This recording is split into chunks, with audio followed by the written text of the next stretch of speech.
Most people don't struggle with savings because they don't earn enough. The real problem is habits. Growing up in a low-income family, I learned to be careful with money. But when my income increased, I suddenly had access to things I could never afford before. And I started spending a lot more.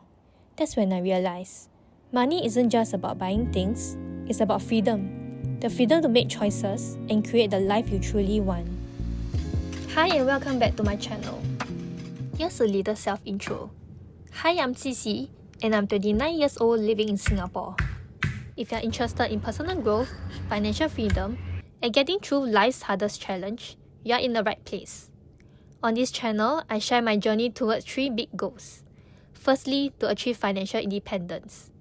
Next, to improve my physical and mental well-being. And lastly, building multiple streams of income. I will be starting a mini-series on personal finance where I will be deep diving into 3 pillars that can truly change your financial life.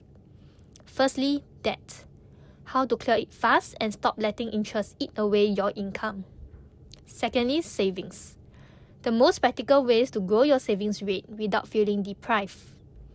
And thirdly, investments. How to get started, avoid mistakes, and let your money grow for you. These are the building blocks of financial freedom, and each of these deserve its own deep dive. So, if you have the same goals as me, I would love for you to join me on this journey. Let's dive right in. You can check out the timestamps and skip to the part where it's relevant to you. Savings aren't just numbers in your bank account. They are freedom. Freedom to say no to a toxic job. Freedom to handle emergencies without stress. Freedom to take opportunities when they come. But if you don't control your spending, lifestyle creep will eat up every single pay raise you get. For me, personally, maintaining an average saving rate of about 50% helped me hit my first 100k in just 5 years of working. Of course, pay raises help too, but the real game changer was my savings rate. Funny enough, when my salary went up, my savings rate actually dropped, which brings me to some of the most common myths about savings. Myth number 1, I need a high salary to save. But the truth is, it's all about habits. A higher salary can definitely speed things up. But here's the trap, lifestyle creep. Suddenly, things you couldn't afford before start feeling normal. When my pay jumped by 30%, you would think I would save more. But nope, my savings rate actually went down. I started spending more on shopping spree, more trips, beauty packages, and eating at fancier places. Ironically, I was saving more back when I was earning less. That was a wake-up call. I realized it wasn't about how much I earned, but how I managed it. So I changed my habits and boosted my savings rate, while still spending on things I truly value. Myth number 2, saving equals sacrificing happiness. But the truth is, you can always budget for fun activities. I don't believe in scrimping and suffering just to watch numbers grow in a bank account. Saving should always give you freedom, not FOMO. If you're like me and you love shopping, you'll know the cycle. Don't spend for a while, then suddenly go on a huge splurge. To avoid that, you can set up a fun budget. For example, you can allocate around $200 a month, purely guilt-free spending, on clothes, food, anything you want. And if you don't use it, it rolls over into something bigger like travel. This keeps me from going on crazy shopping spree while still letting me enjoy life. Now that we have busted a couple of common myths, let's get into some practical savings rules you can actually use to start improving your budgeting. You have probably heard of the classic 50-30-20 saving rule. 50% expenses, 30% wants, 20% savings. It's a good starting point, but I would like to show you my version of it. So 40% will go to expenses, 30% to investments, 20% to cash savings like your emergency fund, and 10% to fund wants. So don't stress if you can't hit these numbers right away. Your circumstances might be different, and that's okay. Start where you are. Even 10% saving is better than nothing. The key is consistency. The next rule is a shopping hack. Delayed gratification. This one is for my fellow shopaholics.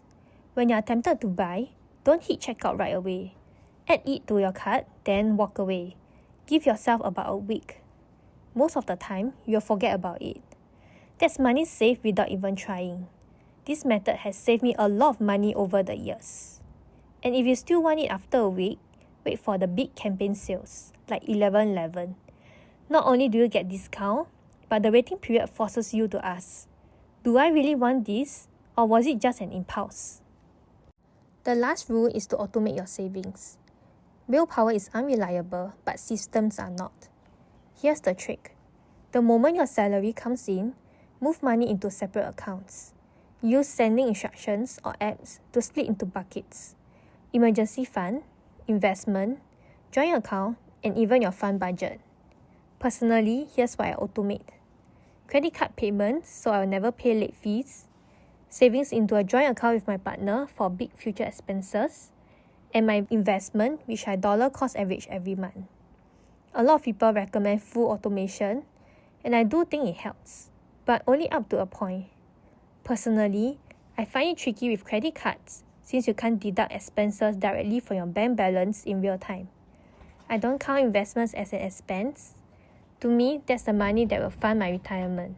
So while automation is great, actively tracking my daily spending gave me way more awareness and control. So we have talked about rules and systems, but rules don't mean much if you don't actually track where your money is going. And trust me, tracking can completely change the way you see your spending. Firstly, daily versus monthly expense tracking. Even just 1 month of tracking your expenses can be eye-opening. When I was just starting out, I used Excel. I would pull my bank statements, drop everything into a spreadsheet, and try to automate it as much as possible. It gave me a broad picture of where my money went each month, but there was one problem. It was all after the fact that I've already spent the money.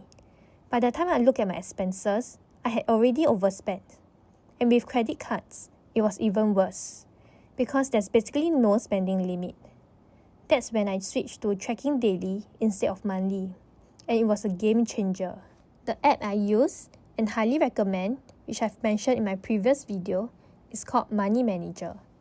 I would like to go down to a bit more on the details on how it works. The first time you open it, yes, you'll get an ad, but after that, it's ad-free, which I love.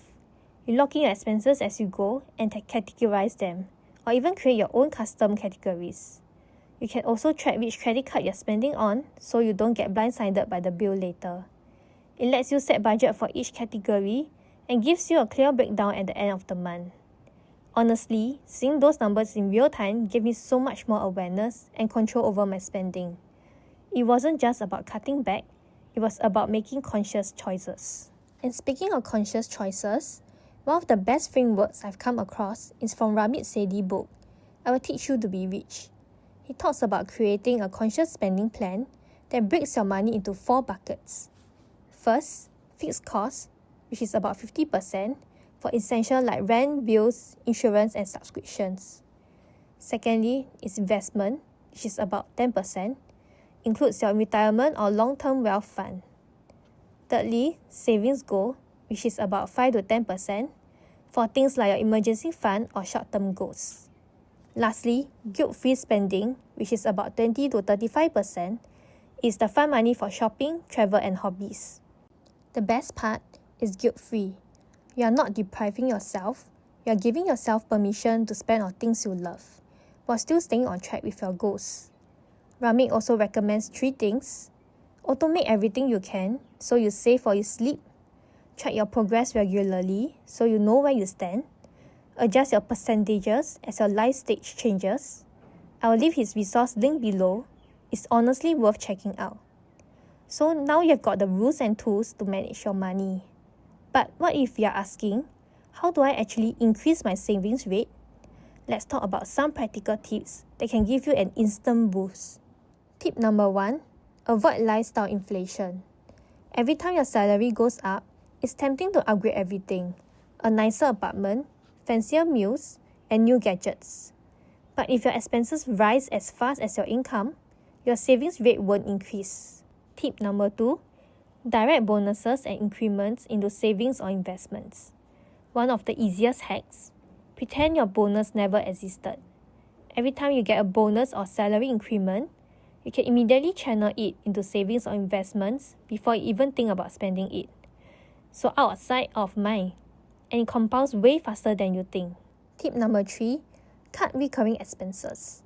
The truth is, all the little expenses add up. Subscription you don't use, insurance you're overpaying for, memberships you forgot about, they silently drain your account every month. Do an expense audit every few months and ask, do I really need this? Often, cutting just a few recurring bills fills up more savings than obsessing over coffee or lunch money. Now, before we wrap up, let's tackle the most important part, your mindset. Because saving isn't just about numbers, it's about how you see money. Lastly, I would like to talk about mindset shift. Why saving isn't about sacrifice. Saving equals buying freedom. Most people think saving money means restriction or giving up fun. But that's not true. To me, saving has always been about freedom. Freedom from stress, no more lying awake at night wondering if you can pay the bills. Freedom to say yes to opportunities, whether that's starting a business, switching jobs, or traveling when you want to. Freedom to live life on your own terms, without debt holding you back. When you look at it this way, saving doesn't feel like you're missing out.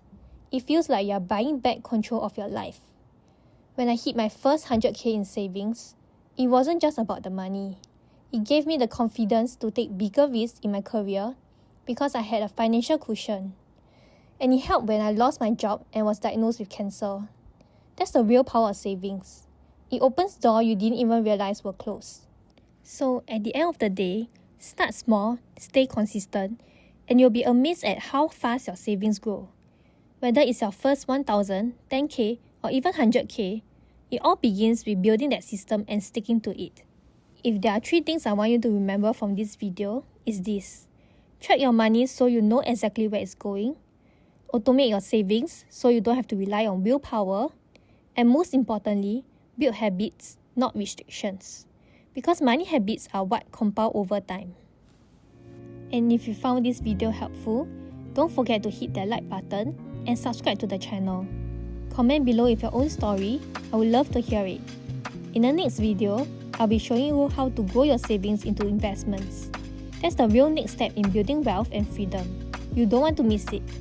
Thanks for watching and remember, every dollar saved is a step closer to freedom.